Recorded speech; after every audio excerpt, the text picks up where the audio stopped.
Dear aspirant, in this module, we are going to see the highly variable drug bioequivalent studies and also the statistical approaches used for concluding bioequivalence for the highly variable drugs. What are highly variable drugs? How it is classified? Highly variable drugs are the drugs whose within subject variance is larger than 30%.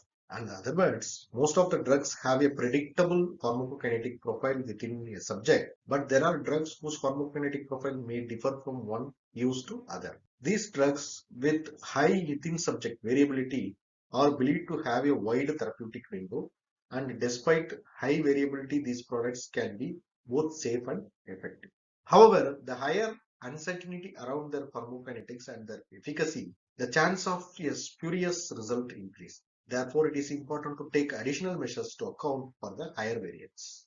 Challenges involved in the bioequivalence studies of highly variable. Under standard regulatory conditions for bioequivalence, highly variable drug testing faces many challenges. In the bioequivalence studies, where the 90% confidence interval for the ratio of the geometric means of two drug products should be within 18 to 125%, the clinical trial would have to enroll an uncomfortably large number of subjects. This increases the cost as well as the chance of safety issues. For example, to demonstrate BE with 90% power, it was estimated 136 subjects would be required for a drug with 60% within subject coefficient of variation, even if the test and reference product were identical. To combat these issues, regulatory authorities introduced new procedures in the last decade of development of bioequivalence guidelines. The approaches to solve the challenges involved in the highly variable drug bioequivalence is one approach is the scaled average bioequivalence studies. The solution to higher within subject variation is to scale the average bioequivalence with an intra-subject variation. Usually this is done with 3 periods, partial replicated design, or 4 periods, that is fully replicated design, where at least one formulation is administered twice, that is the reference product. The within subject variation of one or both formulation can be directly estimated. In case of 3-period partial replicated design, only the reference product within subject variability will be determined by administering 2 times. And in case of 4 periods, both test and reference administered 2 times, so that within subject variation of both test and reference product will be estimated. The interpretation is quite similar to the model for average bioequivalence. The scaled confidence interval of average bioequivalence has to meet the limits preset by the regulatory body. Now, we see what is US FDA recommendations for the highly variable drugs. The FDA suggests that the reference product should be measured at least twice in each subject. The mean either 3 or 4 period study is needed. The bioequivalence limit is scaled as well as by a regulatory constant. FDA recommends 0.25 as the constant based on the 25% coefficient of variance. The scaling factor is used when the variance of the area under the curve or the maximum concentration exceeds 30%. The confidence interval for the BE acceptance scale accordingly. The European Medicinal Agency also recommended some approaches for the bioequivalence of highly variable. The European Medical Agency recommends the application of mixed strategy, that is unscaled average bioequivalence should be applied when the intra-individual variation does not exceed 30%. But average bioequivalence with expanded limit should be used otherwise. However, EMA suggests an upper limit of 50%, beyond which the bioequivalence limits remain constant and the average bioequivalence used without scaling again. Also, EMA suggests the procedure be applied only to Cmax but not to the AUC. And also, EMA recommends a regulatory constant of 0.294, that is corresponding to the CV of 30%. Therefore, 0.76 as the BE limit in the logarithmic scale. This slide schematically represents the variability in bioequivalence studies. The low variability is defined here. The low variability in the lower side, also the higher side can happen. And the moderate variability or the normal variability are defined in the pink color, and high variability are defined in the blue color. And this high variability can be distributed across the lower side as well as the higher side. What is the difference between the FDA recommendations and the European Medicinal Agency recommendations on the highly variable drugs? Generally, FDA guidelines are more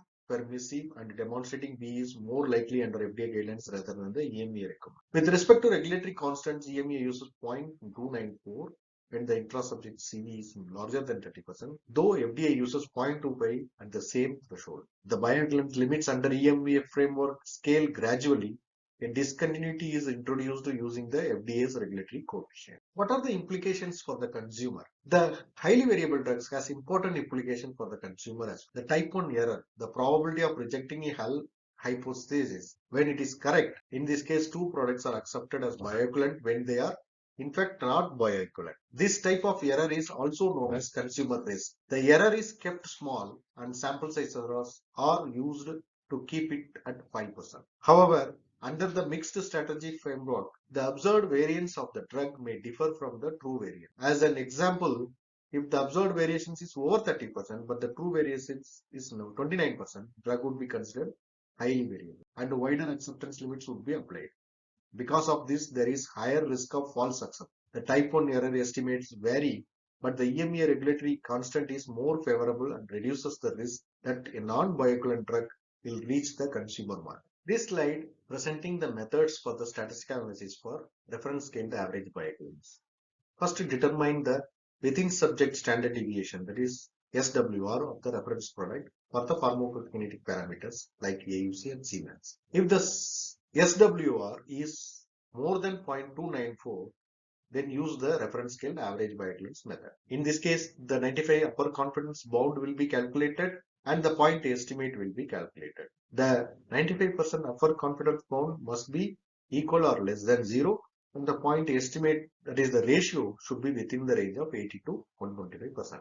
On the other hand, if the SWR is less than 0.294, the regular average bioequivalence method will be used where the 90% confidence should be within the range of 80 to 125%. In case of reference scaled average bioequivalence studies, either 3-period or 4-period studies are being used with a replicate design where the sequence will be TRR or RTT or TRTR in case of 4-period, RTRT in case of 4-period. The T and R represent the test and reference products. This slide presents the sequences used for a partial reference replicated design study, where the sequence will be 3 and the period will be 3 and the sequence 1 will be TRR, 2 will be RTR and 3 will be RRT. This slide presents the randomization sequence used for a fully replicate 4-way period study. There will be 2 sequences will be used and with 4 periods where the sequence 1 will be the TRTR and the sequence 2 will be the RTRT. This slide presents a pictorial representation of scaling of bioequivalence for a highly variable drugs. You can see here the normal regular limit 80 to 125%, and because of the within subject variation, how it is being widened, the limits are widened based on the highly variable drug properties. This slide presents the schematic presentation of the reference scale average bioequivalence. It starts with the estimation of the within subject variation of the reference product. If it is more than 0.294, then you go for the average bioequivalence. If it is less than 0.294, then you go for the regular bioequivalence assessment. So this is the conclusion arrived whether the study passes or fails in the both approaches. This slide presents a US FDA individual product guidance for a highly variable drug. It is the progesterone capsule where how the within subject variability is guiding the highly variable drug recommendations for the product. With this, we are concluding this module which talks about the different bioequivalence studies carried out for the highly variable drugs and the statistical approaches used for the highly variable drugs bioequivalence studies. Thank you.